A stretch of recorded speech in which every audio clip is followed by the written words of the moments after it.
Welcome to our channel. இந்த வீடியோல எந்த டேக்க பத்தி பார்க்க போறோம்னு பார்த்தீங்கன்னா, சென்டர் டேக். சென்டர் அப்படிங்கிற ஒரு டேக்க பத்தி தான் பார்க்க போறோம். இந்த டேக் நேம்லயே இருக்கு சென்டர்ன்னு. இது எதுக்காக யூஸ் பண்றோம்னு உங்களுக்கு அப்ப தெரிஞ்சிருக்கும்.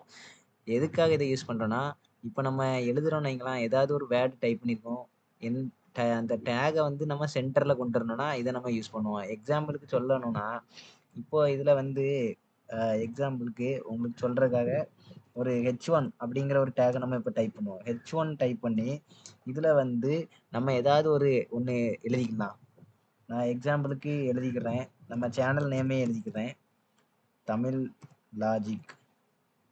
தமிழ் லாஜிக்ன்னு எழுதியிருக்கேன்.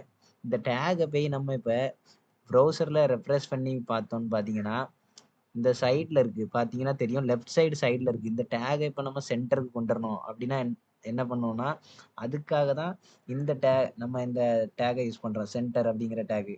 எந்த டேக்க நம்ம இப்ப சென்டர்ல கொண்டு வரணும். அதாவது எந்த கன்டென்ட்ட நம்ம சென்டர்ல கொண்டு வரணும் அப்படின்னு நினைக்கிறோமோ, அந்த கன்டென்ட்ட சுத்தி, அந்த கன்டென்ட்ட இந்த சென்டர் டேக்கு உள்ள நம்ம கொண்டு வரணும். கொண்டு வந்தா டோட்டலி அந்த கன்டென்ட் அப்படியே சென்டருக்கு வந்துரும். இப்ப எக்ஸாம்பிளுக்கு பாருங்க. சென்டர் அப்படின்னு நான் போட்டுட்டேன். சென்டர்ன்னு போட்டுட்டு,